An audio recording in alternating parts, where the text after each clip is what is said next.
For 30 years, the Space Shuttle was America's space truck, space lab, and space symbol, all rolled into one.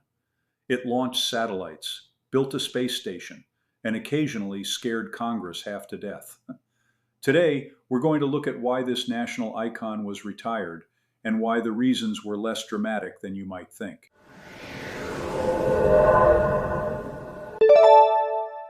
Hello, my name is Gene Botkin.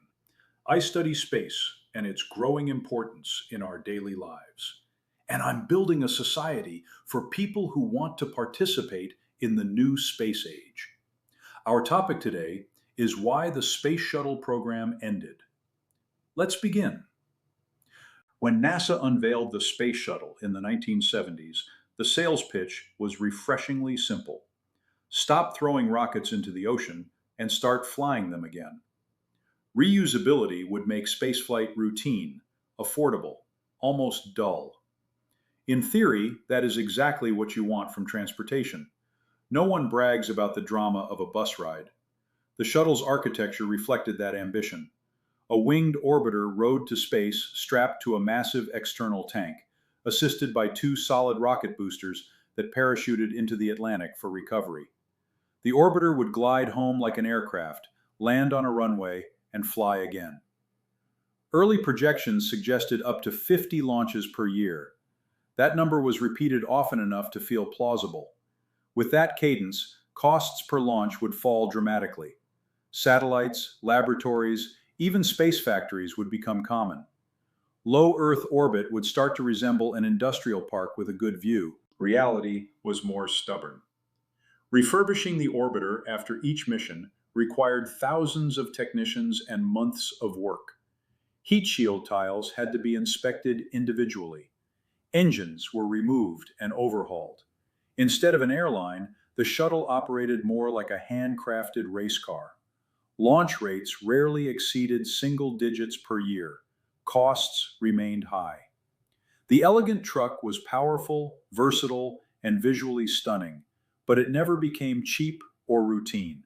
And that mismatch between expectation and performance quietly shaped everything that followed. On January 28, 1986, Space Shuttle Challenger broke apart 73 seconds after liftoff.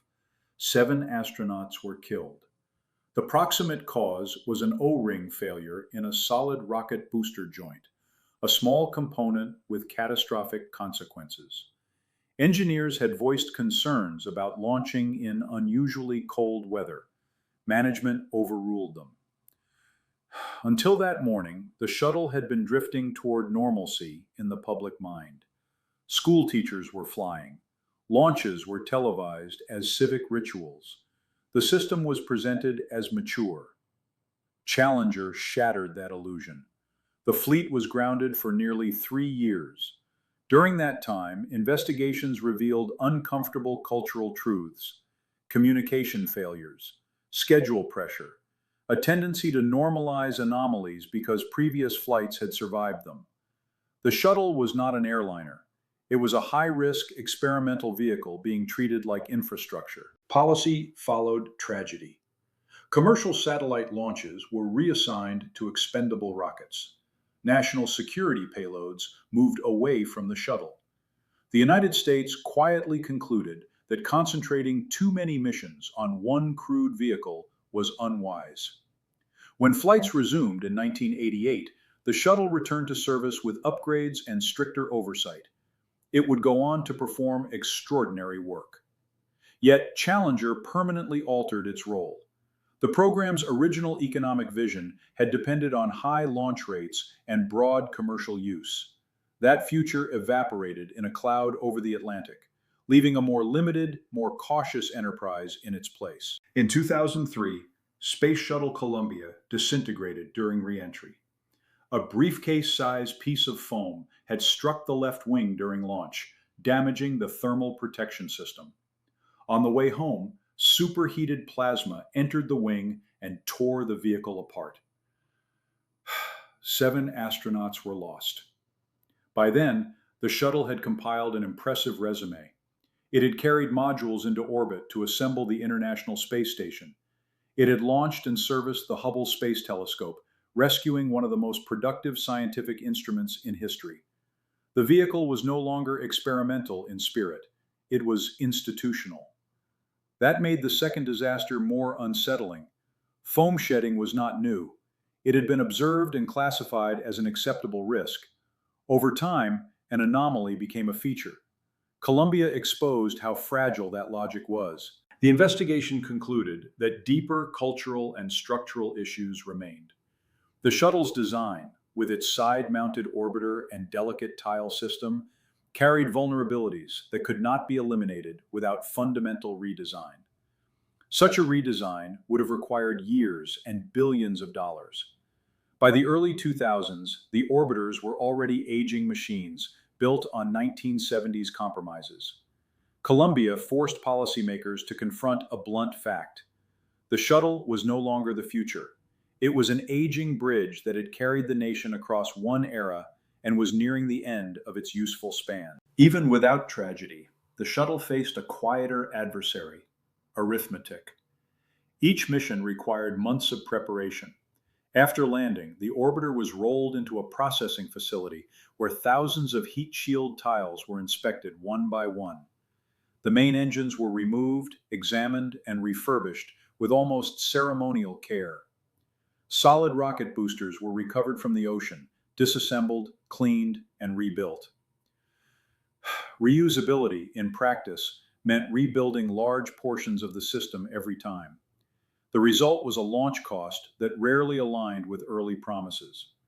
Depending on how one counted overhead, estimates often ranged from several $100 million per flight to well over $1 billion when full program expenses were included. That is not airline pricing. That is bespoke engineering. Meanwhile, expendable rockets continued to improve. Companies such as SpaceX began pursuing leaner approaches, designing vehicles from the outset with cost discipline as a primary constraint rather than an afterthought.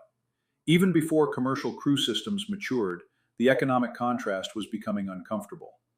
The shuttle also carried structural inefficiencies. It was designed to transport large payloads and crews simultaneously, even when missions required only one or the other. That bundling limited flexibility. Over time, the program began to resemble a legacy system in a budget spreadsheet. It still worked, it still inspired, but maintaining it absorbed funds that might otherwise seed new architectures. And space policy, like finance, eventually responds to opportunity cost. By the early 2000s, the shuttle was flying again, but the larger question had shifted from safety alone to direction. What was the United States actually trying to do in space? Maintain a presence in low Earth orbit indefinitely, or push outward again? In 2004, President George W. Bush announced the vision for space exploration. The shuttle would complete construction of the International Space Station and then retire. Its successor systems would be designed with the Moon and eventually Mars in mind. This was less a condemnation of the shuttle than a recognition of its limits. The orbiter's wings, large cargo bay, and cross-range capability were products of Cold War compromises and Air Force requirements. They were well suited to deploying satellites and assembling stations. They were not especially helpful for deep space missions, where mass, simplicity, and reliability matter more than runway landings in Florida. Continuing to operate the shuttle would have consumed billions annually. Developing new exploration vehicles also required billions. With a finite budget, something had to yield. The shuttle, as an aging system with no straightforward path to transformation, became the logical candidate. The final flight, STS-135, launched in July 2011. There was ceremony, nostalgia, and museum placements. But beneath the sentiment was a sober policy decision. The nation was pivoting from sustaining a familiar vehicle to restructuring how it approached human spaceflight altogether. The Space Shuttle program ended because it was a machine built for a specific historical moment, and that moment passed. It was conceived during the Cold War, when demonstrating technological mastery carried geopolitical weight. It was funded through political compromise, shaped by military requirements and justified by economic projections that proved optimistic. For 3 decades, it delivered tangible achievements. It built the International Space Station. It deployed and repaired the Hubble Space Telescope. It sent 355 astronauts into orbit and returned them, most of the time, safely. Yet the shuttle never became the inexpensive, high-frequency transport system its architects had promised. It was too complex to operate casually and too expensive to scale.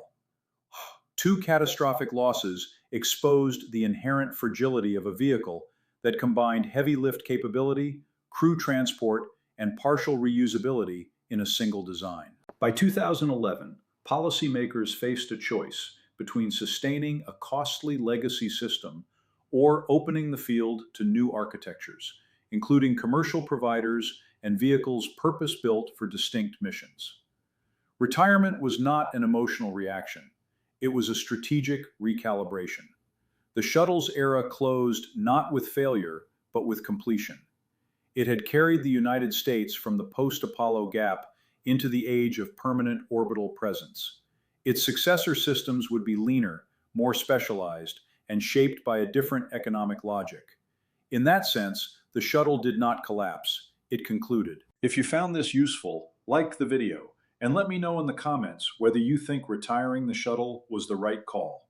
I read the comments, and I'm always curious which missions or moments stood out to you.